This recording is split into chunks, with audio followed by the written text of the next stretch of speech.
Everybody, welcome back to our channel.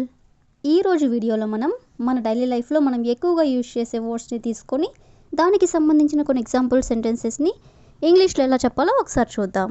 First word దురదృష్టం. దురదృష్టం అనే వర్డ్ని ఇంగ్లీష్లో bad luck or misfortune or unfortunately, అంటే ఈ మూడిటికి కూడా మీనింగ్ దురదృష్టం. ఈ వర్డ్కి సంబంధించిన కొన్ని ఎగ్జాంపుల్ సెంటెన్సెస్ని ఇంగ్లీష్లో ఎలా చెప్పాలో ఒకసారి చూద్దాం. ఫస్ట్ సెంటెన్స్, దురదృష్టవశాత్తు నేను బస్ మిస్ అయ్యాను. దురదృష్టవశాత్తు నేను బస్ మిస్ అయ్యాను అని చెప్పాలనుకున్నప్పుడు unfortunately I missed the bus. Unfortunately అంటే దురదృష్టవశాత్తు, ఐ మిస్డ్ ది బస్ అంటే నేను బస్ మిస్ అయ్యాను అని. నెక్స్ట్ వన్, దురదృష్టం వల్ల అతను పరీక్షలో ఫెయిల్ అయ్యాడు. దురదృష్టం వల్ల అతను పరీక్షలో ఫెయిల్ అయ్యాడు అనేదాన్ని he failed the exam because of bad luck. He failed అంటే అతను ఫెయిల్ అయ్యాడు, ది ఎగ్జామ్ అంటే పరీక్షలో, బికాస్ ఆఫ్ బ్యాడ్ లక్ అంటే దురదృష్టం వల్ల. నెక్స్ట్ వన్, దురదృష్టవశాత్తు మేము అతన్ని కలవలేకపోయాం. దురదృష్టవశాత్తు మేము అతన్ని కలవలేకపోయాం అనేదాన్ని unfortunately we couldn't meet him. Unfortunately అంటే దురదృష్టవశాత్తు, వి కుడెంట్ మీట్ హిమ్ అంటే మేము అతన్ని కలవలేకపోయాం. నెక్స్ట్ వన్, అది అతని దురదృష్టం. అది అతని దురదృష్టం అని చెప్పాలనుకున్నప్పుడు this is his bad luck. This is his bad luck అంటే అది అతని దురదృష్టం. నెక్స్ట్ వన్, దురదృష్టవశాత్తు మ్యాచ్ రద్దు చేయబడింది. దురదృష్టవశాత్తు మ్యాచ్ రద్దు చేయబడింది అని చెప్పాలనుకున్నప్పుడు unfortunately the match was cancelled. Unfortunately అంటే దురదృష్టవశాత్తు, ద మ్యాచ్ వాస్ క్యాన్సిల్డ్ అంటే మ్యాచ్ రద్దు చేయబడింది. నెక్స్ట్ వన్, దురదృష్టం ఎప్పుడు ఒకేలా ఉండదు. దురదృష్టం ఎప్పుడూ ఒకేలా ఉండదు అని చెప్పాలనుకున్నప్పుడు bad luck doesn't last forever. Bad luck అంటే దురదృష్టం, డజంట్ లాస్ట్ ఫర్ ఎవర్ అంటే ఎప్పుడు ఒకేలా ఉండదు. నెక్స్ట్ వన్, దురదృష్టవశాత్తు నా ఫోన్ పోయింది. దురదృష్టవశాత్తు నా ఫోన్ పోయింది అని చెప్పాలనుకున్నప్పుడు unfortunately I lost my phone. Unfortunately అంటే దురదృష్టవశాత్తు, ఐ లాస్ట్ మై ఫోన్ అంటే నా ఫోన్ పోయింది అని. నెక్స్ట్ వన్, దురదృష్టం వల్ల అతనికి ఉద్యోగం రాలేదు. దురదృష్టం వల్ల అతనికి ఉద్యోగం రాలేదు అని చెప్పాలనుకున్నప్పుడు he doesn't get the job due to bad luck. He doesn't get the job అంటే అతనికి జాబ్ రాలేదు, డ్యూ టు బ్యాడ్ లక్ అంటే దురదృష్టం వల్ల. నెక్స్ట్ వన్, ఇది నిజంగా నా దురదృష్టం. ఇది నిజంగా నా దురదృష్టం అని చెప్పాలనుకున్నప్పుడు this is really my bad luck. This is really my bad luck. Next one, దురదృష్టవశాత్తు నేను సమయానికి చేరుకోలేకపోయాను. దురదృష్టవశాత్తు నేను సమయానికి చేరుకోలేకపోయాను అనేదాన్ని unfortunately I couldn't reach on time. Unfortunately అంటే దురదృష్టవశాత్తు, I couldn't reach on time అంటే నేను సమయానికి చేరుకోలేకపోయాను. నెక్స్ట్ వన్, దురదృష్టం వల్ల మా ప్లాన్ ఫెయిల్ అయింది. దురదృష్టం వల్ల మా ప్లాన్ ఫెయిల్ అయింది అని చెప్పాలనుకున్నప్పుడు our plan failed because of bad luck. Our plan failed because of bad luck అంటే దురదృష్టం వల్ల మా ప్లాన్ ఫెయిల్ అయ్యింది. నెక్స్ట్ వన్, దురదృష్టవశాత్తు అతను గాయపడ్డాడు. దురదృష్టవశాత్తు అతను గాయపడ్డాడు అని చెప్పాలనుకున్నప్పుడు unfortunately he got injured. Unfortunately అంటే దురదృష్టవశాత్తు, హీ గాట్ ఇంజ్యూర్డ్ అంటే అతను గాయపడ్డాడు. నెక్స్ట్ వన్, ఇంత దురదృష్టం నాకెప్పుడు రాలేదు. ఇంత దురదృష్టం నాకెప్పుడు రాలేదు అని చెప్పాలనుకున్నప్పుడు I have never had such bad luck before. I have never had such bad luck before అంటే ఇంత దురదృష్టం నాకెప్పుడు రాలేదు. నెక్స్ట్ వన్, దురదృష్టవశాత్తు టిక్కెట్లన్నీ అమ్ముడుపోయాయి. దురదృష్టవశాత్తు టికెట్లన్నీ అమ్ముడిపోయాయి అని చెప్పాలనుకున్నప్పుడు unfortunately all the tickets were sold out. Unfortunately అంటే దురదృష్టవశాత్తు, all the tickets were sold out అంటే అన్ని టికెట్లన్నీ అమ్ముడిపోయాయి అని. లాస్ట్ వన్, దురదృష్టం వెంటాడుతున్నట్లు అనిపిస్తుంది. దురదృష్టం వెంటాడుతున్నట్లు అనిపిస్తుంది అని చెప్పాలనుకున్నప్పుడు it feels like bad luck is following me. It feels like bad luck is following me. So ఈ విధంగా మనం దురదృష్టం అనే వర్డ్కి సంబంధించిన కొన్ని ఎగ్జాంపుల్ సెంటెన్సెస్ని ఇంగ్లీష్లో ఎలా చెప్పాలో తెలుసుకున్నాం కదా. నిర్లక్ష్యం, నిర్లక్ష్యం అనే వర్డ్ని ఇంగ్లీష్లో నెగ్లెక్ట్ ఆర్ కేర్లెస్ అంటే రెండింటికి కూడా మీనింగ్ నిర్లక్ష్యం. ఈ వర్డ్కి సంబంధించిన కొన్ని ఎగ్జాంపుల్ సెంటెన్సెస్ని ఇంగ్లీష్లో ఎలా చెప్పాలో ఒకసారి చూద్దాం. ఫస్ట్ సెంటెన్స్, నీ నిర్లక్ష్యం వల్ల పని పాడైంది. నీ నిర్లక్ష్యం వల్ల పని పాడైంది అని చెప్పాలనుకున్నప్పుడు the work was spoiled because of your carelessness. The work was spoiled అంటే పని పాడైపోయింది. బికాస్ ఆఫ్ యువర్ కేర్లెస్నెస్ అంటే మీ నిర్లక్ష్యం వల్ల. నెక్స్ట్ వన్, ఆమె తన ఆరోగ్యాన్ని నిర్లక్ష్యం చేస్తుంది. ఆమె తన ఆరోగ్యాన్ని నిర్లక్ష్యం చేస్తుంది అని దాన్ని she is neglecting her health. He is neglecting her health అంటే ఆమె తన ఆరోగ్యాన్ని నిర్లక్ష్యం చేస్తుంది. నెక్స్ట్ వన్, పిల్లలను నిర్లక్ష్యం చేయకూడదు. పిల్లలను నిర్లక్ష్యం చేయకూడదు అని చెప్పాలనుకున్నప్పుడు we should not neglect children. We should not neglect children అంటే పిల్లలను నిర్లక్ష్యం చేయకూడదు. నెక్స్ట్ వన్, అతని నిర్లక్ష్యం కారణంగా ప్రమాదం జరిగింది. అతని నిర్లక్ష్యం కారణంగా ప్రమాదం జరిగింది అని దాన్ని the accident happened because of his negligence. The accident happened అంటే యాక్సిడెంట్ జరిగింది. బికాస్ ఆఫ్ హిస్ నెగ్లిజెన్స్ అంటే అతని నిర్లక్ష్యం వల్ల. నెక్స్ట్ వన్, చిన్న విషయాలను నిర్లక్ష్యం చేయొద్దు. చిన్న విషయాలను నిర్లక్ష్యం చేయొద్దు అనేదాన్ని don't ignore small things. Don't ignore అంటే ఇగ్నోర్ చేయొద్దు. స్మాల్ థింగ్స్ అంటే చిన్న విషయాలను. నెక్స్ట్ వన్, నీ చదువును నిర్లక్ష్యం చేయకు. నీ చదువును నిర్లక్ష్యం చేయకు అని చెప్పాలనుకున్నప్పుడు don't neglect your studies. Don't neglect అంటే నెగ్లెక్ట్ చేయొద్దు. యువర్ స్టడీస్ అంటే నీ చదువుని. నెక్స్ట్ వన్, అతను తన బాధ్యతలను నిర్లక్ష్యం చేస్తున్నాడు. అతను తన బాధ్యతలను నిర్లక్ష్యం చేస్తున్నాడు అనేదాన్ని he is neglecting his responsibilities. He is neglecting his responsibilities అంటే అతను తన బాధ్యతలను నిర్లక్ష్యం చేస్తున్నాడు. నెక్స్ట్ వన్, నిర్లక్ష్యం విజయానికి అడ్డంకి అవుతుంది. నిర్లక్ష్యం విజయానికి అడ్డంకి అవుతుంది అని దాన్ని carelessness becomes an obstacle to success. Carelessness అంటే నిర్లక్ష్యం, becomes an obstacle to success అంటే సక్సెస్కి అడ్డంకి అవుతుంది అని. నెక్స్ట్ వన్, వారి ఫిర్యాదులను నిర్లక్ష్యం చేయకండి.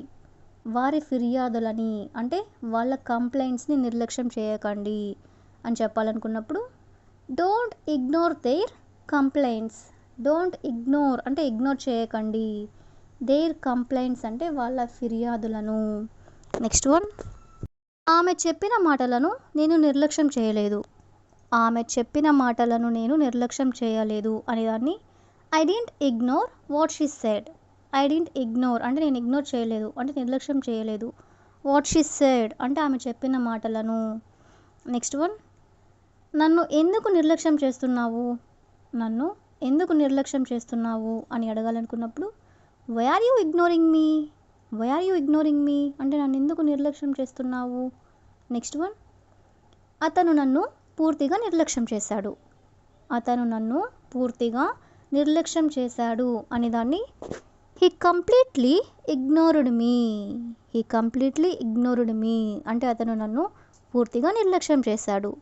నెక్స్ట్ వన్, నీ ఆరోగ్యాన్ని నిర్లక్ష్యం చేయడం మంచిది కాదు. నీ ఆరోగ్యాన్ని నిర్లక్ష్యం చేయడం మంచిది కాదు అని చెప్పాలనుకున్నప్పుడు it's not good to neglect your health. It's not good అంటే మంచిది కాదు. టు నెగ్లెక్ట్ యువర్ హెల్త్ అంటే నీ ఆరోగ్యాన్ని నిర్లక్ష్యం చేయడం. లాస్ట్ వన్, చిన్న తప్పులను నిర్లక్ష్యం చేయొద్దు. చిన్న తప్పులను నిర్లక్ష్యం చేయొద్దు అని చెప్పాలనుకున్నప్పుడు don't overlook small things. Don't overlook small things అంటే చిన్న తప్పులను నిర్లక్ష్యం చేయొద్దు. సో ఈ విధంగా మనం నిర్లక్ష్యం అనే వర్డ్కి సంబంధించిన కొన్ని ఎగ్జాంపుల్ సెంటెన్సెస్ని ఇంగ్లీష్లో ఎలా చెప్పాలో ఈ వీడియోలో తెలుసుకున్నాం కదా. ఇదొక్కసారి అనే వర్డ్ని ఇంగ్లీష్లో just this once or this one time అంటే ఈ రెండింటికి కూడా మీనింగ్ ఇదొక్కసారి. ఈ వర్డ్కి సంబంధించిన కొన్ని ఎగ్జాంపుల్ సెంటెన్సెస్ని ఇంగ్లీష్లో ఎలా చెప్పాలో ఒకసారి చూద్దాం. ఫస్ట్ సెంటెన్స్, ఇదొక్కసారి నన్ను క్షమించు. ఇదొక్కసారి నన్ను క్షమించు అని ఇలా అంటూ ఉంటారు కదా. దీన్ని ఇంగ్లీష్లో forgive me just this once. Forgive me అంటే నన్ను క్షమించు. జస్ట్ దిస్ వన్స్ అంటే ఇదొక్కసారి. నెక్స్ట్ వన్, ఇదొక్కసారి నా మాట విను. ఇదొక్కసారి నా మాట విను అనేదాన్ని listen to me just this once. Listen to me అంటే నా మాట విను. జస్ట్ దిస్ వన్స్ అంటే ఇదొక్కసారి. నెక్స్ట్ వన్, ఇదొక్కసారి నేను చెప్పింది చేయి. ఇదొక్కసారి నేను చెప్పింది చేయి అనేదాన్ని do what I say just this once. Do what I say అంటే నేను చెప్పింది చేయి. జస్ట్ దిస్ వన్స్ అంటే ఇదొక్కసారి. నెక్స్ట్ వన్, ఇదొక్కసారి నాకు సహాయం చేస్తావా. ఇదొక్కసారి నాకు సహాయం చేస్తావా అని ఎవరైనా అడగాలనుకున్నప్పుడు can you help me just this once. Can you help me అంటే నువ్వు నాకు హెల్ప్ చేస్తావా. జస్ట్ దిస్ వన్స్ అంటే ఇదొక్కసారి. నెక్స్ట్ వన్, ఇదొక్కసారి అతనికి అవకాశం ఇవ్వు. ఇదొక్కసారి అతనికి అవకాశం ఇవ్వు అని చెప్పాలనుకున్నప్పుడు give him a chance just this once. Give him a chance అంటే అతనికి ఛాన్స్ ఇవ్వు. జస్ట్ దిస్ వన్స్ అంటే ఇదొక్కసారి. నెక్స్ట్ వన్, ఇదొక్కసారి ఆలస్యమైంది. ఇదొక్కసారి ఆలస్యమైంది అనేదాన్ని I am late just this once. I am late అంటే నాకు లేట్ అయింది, ఆలస్యమైంది అని. జస్ట్ దిస్ వన్స్ అంటే ఇదొక్కసారి. నెక్స్ట్ వన్, ఇదొక్కసారి నిజం చెప్పు. ఇదొక్కసారి నిజం చెప్పు అని అంటుంటారు కదా. దీన్ని ఇంగ్లీష్లో tell the truth just this once. Tell the truth అంటే నిజం చెప్పు. జస్ట్ దిస్ వన్స్ అంటే ఇదొక్కసారి. నెక్స్ట్ వన్, ఇదొక్కసారి నన్ను నమ్ము. ఇదొక్కసారి నన్ను నమ్ము అనేదాన్ని trust me just this once. Trust me అంటే నన్ను నమ్ము. జస్ట్ దిస్ వన్స్ అంటే ఇదొక్కసారి. నెక్స్ట్ వన్, ఇదొక్కసారి నేను నీతో వస్తాను.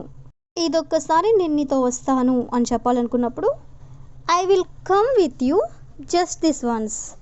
I will come with you అంటే నేను నీతో వస్తాను. జస్ట్ దిస్ వన్స్ అంటే ఇదొక్కసారి. నెక్స్ట్ వన్, ఇదొక్కసారి వదిలేయండి. ఇదొక్కసారి వదిలేయండి అని అంటుంటారు కదా. దీన్ని ఇంగ్లీష్లో let it go just this once. Let it go అంటే వదిలేయండి. జస్ట్ దిస్ వన్స్ అంటే ఇదొక్కసారి. నెక్స్ట్ వన్, ఇదొక్కసారి నాకు అవకాశం ఇవ్వండి, మళ్ళీ నిరాశపరచను. ఇదొక్కసారి నాకు అవకాశం ఇవ్వండి, మళ్ళీ నేను నిరాశపరచను అని చెప్పాలనుకున్నప్పుడు give me a chance just this once. I won't disappoint you again. Give me a chance అంటే నాకు ఛాన్స్ ఇవ్వండి. జస్ట్ దిస్ వన్స్ అంటే ఇదొక్కసారి. I won't disappoint you again అంటే నేను మిమ్మల్ని మళ్ళీ నిరాశపరచను. నెక్స్ట్ వన్, ఇదొక్కసారి నాతో రా. ఇదొక్కసారి నాతో రా అని చెప్పాలనుకున్నప్పుడు come with me just this once. Come with me అంటే నాతో రా. జస్ట్ దిస్ వన్స్ అంటే ఇదొక్కసారి. నెక్స్ట్ వన్, ఇదొక్కసారి నేను చెప్పేది నమ్ము. ఇదొక్కసారి నేను చెప్పేది నమ్ము అని చెప్పాలనుకున్నప్పుడు believe what I say just this once. Believe what I say అంటే నేను చెప్పేది నమ్ము. జస్ట్ దిస్ వన్స్ అంటే ఇదొక్కసారి. లాస్ట్ వన్, ఇదొక్కసారి నన్ను గెలవనివ్వు. ఇదొక్కసారి నన్ను గెలవనివ్వు అని చెప్పాలనుకున్నప్పుడు let me win just this once. Let me win అంటే నన్ను గెలవనివ్వు. జస్ట్ దిస్ వన్స్ అంటే ఇదొక్కసారి. సో ఈ విధంగా మనం ఇదొక్కసారి అనే వర్డ్కి సంబంధించిన కొన్ని ఎగ్జాంపుల్ సెంటెన్సెస్ని ఇంగ్లీష్లో ఎలా చెప్పాలో తెలుసుకున్నాం కదా. అకస్మాత్తుగా, అకస్మాత్తుగా అనే వర్డ్ని ఇంగ్లీష్లో suddenly or all of a sudden అంటే ఈ రెండింటికి కూడా మీనింగ్ అకస్మాత్తుగా. ఈ వర్డ్కి సంబంధించిన కొన్ని ఎగ్జాంపుల్ సెంటెన్సెస్ని ఇంగ్లీష్లో ఎలా చెప్పాలో ఒకసారి చూద్దాం. ఫస్ట్ సెంటెన్స్, అకస్మాత్తుగా వర్షం మొదలైంది. అకస్మాత్తుగా వర్షం మొదలైంది అని చెప్పాలనుకున్నప్పుడు it suddenly started raining. It suddenly అంటే అకస్మాత్తుగా, స్టార్టెడ్ రైనింగ్ అంటే వర్షం మొదలైంది. నెక్స్ట్ వన్, అతను అకస్మాత్తుగా నవ్వడం మొదలుపెట్టాడు. అతను అకస్మాత్తుగా నవ్వడం మొదలుపెట్టాడు అని చెప్పాలనుకున్నప్పుడు he suddenly started laughing. He suddenly started laughing అంటే అతను అకస్మాత్తుగా నవ్వడం మొదలుపెట్టాడు. నెక్స్ట్ వన్, కరెంట్ అకస్మాత్తుగా పోయింది. కరెంట్ అకస్మాత్తుగా పోయింది అని చెప్పాలనుకున్నప్పుడు the power suddenly went off. The power suddenly went off అంటే కరెంట్ అకస్మాత్తుగా పోయింది. నెక్స్ట్ వన్, ఆమె అకస్మాత్తుగా నా ముందుకొచ్చింది. ఆమె అకస్మాత్తుగా నా ముందుకొచ్చింది అని చెప్పాలనుకున్నప్పుడు she suddenly came in front of me. She suddenly came in front of me అంటే ఆమె అకస్మాత్తుగా నా ముందుకొచ్చింది. నెక్స్ట్ వన్, అకస్మాత్తుగా నాకు ఒక ఆలోచన వచ్చింది. అకస్మాత్తుగా నాకు ఒక ఆలోచన వచ్చింది అని చెప్పాలనుకున్నప్పుడు suddenly I got an idea. Suddenly అంటే అకస్మాత్తుగా, ఐ గాట్ ఎన్ ఐడియా అంటే నాకు ఒక ఆలోచన వచ్చింది. నెక్స్ట్ వన్, అతను అకస్మాత్తుగా కోపంగా మాట్లాడాడు.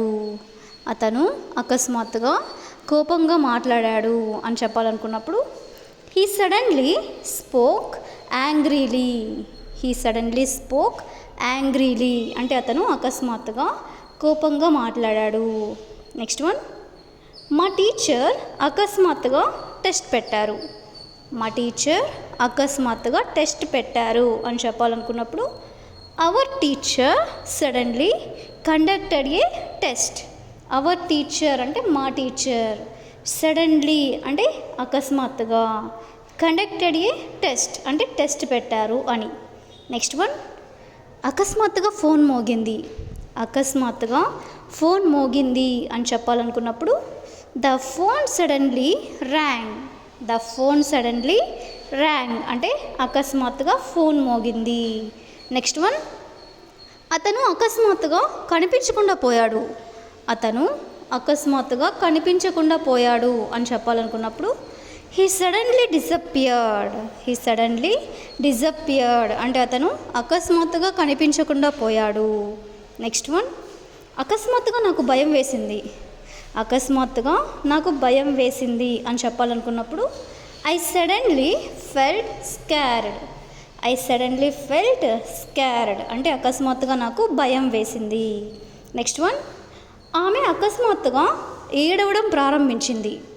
ఆమె అకస్మాత్తుగా ఏడవడం ప్రారంభించింది అని చెప్పాలనుకున్నప్పుడు she suddenly started crying. She suddenly started crying అంటే ఆమె అకస్మాత్తుగా ఏడవడం మొదలుపెట్టింది. నెక్స్ట్ వన్, అకస్మాత్తుగా గాలి బలంగా వీచింది. అకస్మాత్తుగా గాలి బలంగా వీచింది అని చెప్పాలనుకున్నప్పుడు the wind suddenly blew strongly.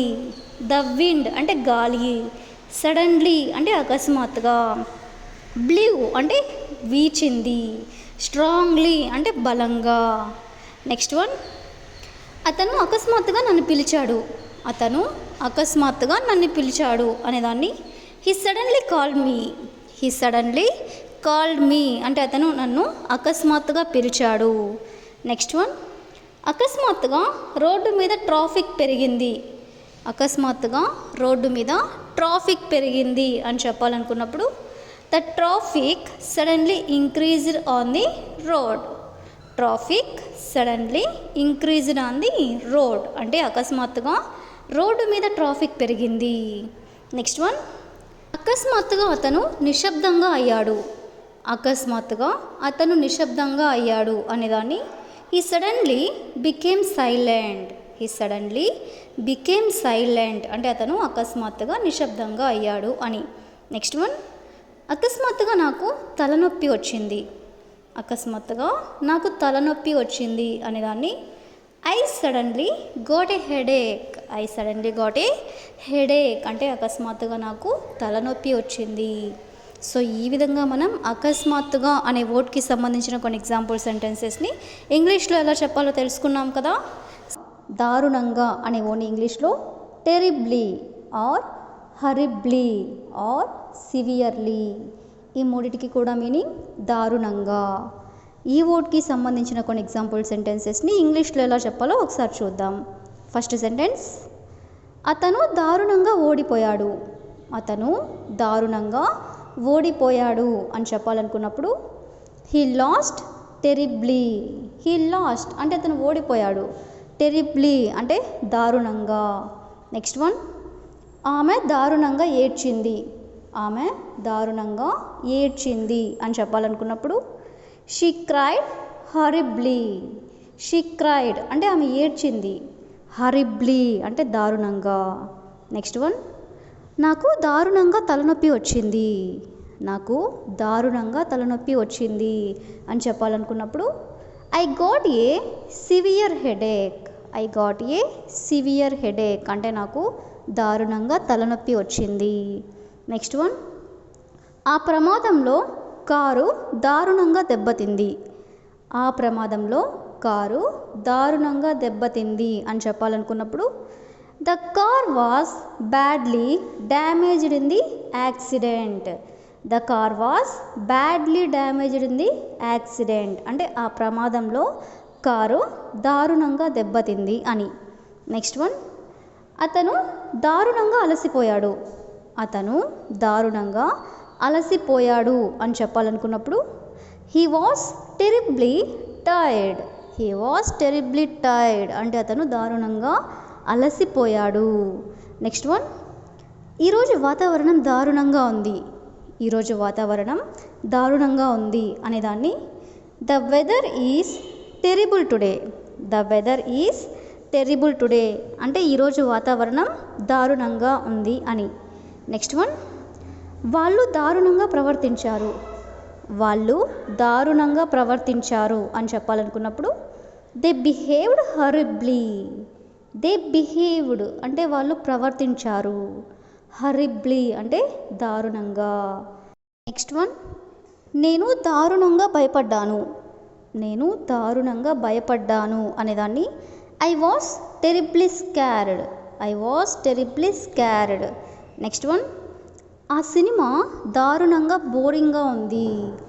ఆ సినిమా దారుణంగా బోరింగ్గా ఉంది అని చెప్పాలనుకున్నప్పుడు that movie was terribly boring.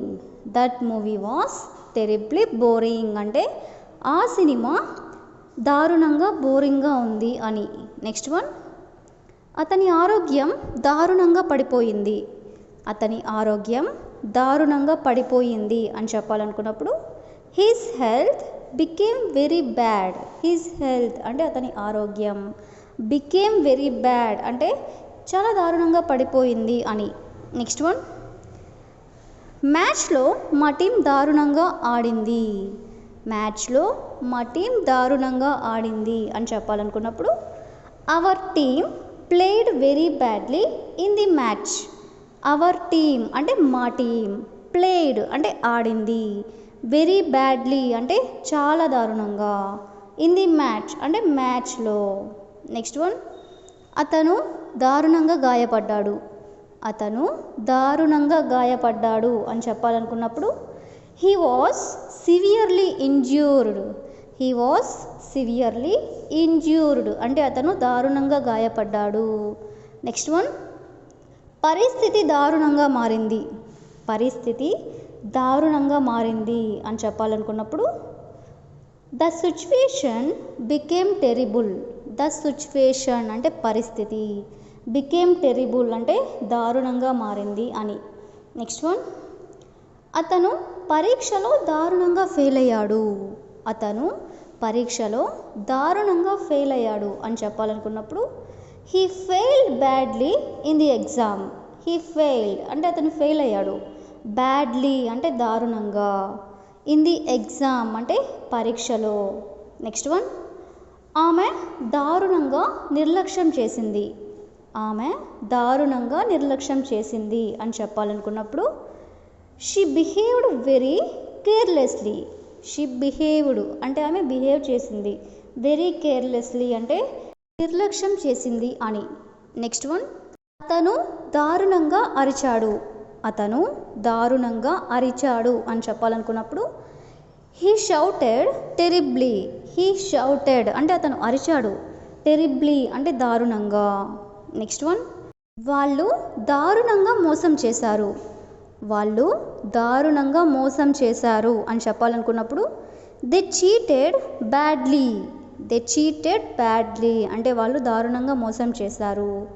So ఈ విధంగా మనం దారుణంగా అనే వర్డ్కి సంబంధించిన కొన్ని ఎగ్జాంపుల్ సెంటెన్సెస్ని ఇంగ్లీష్లో ఎలా చెప్పాలో తెలుసుకున్నాం కదా. So that's all for today. I hope you all like this video. Thank you for watching.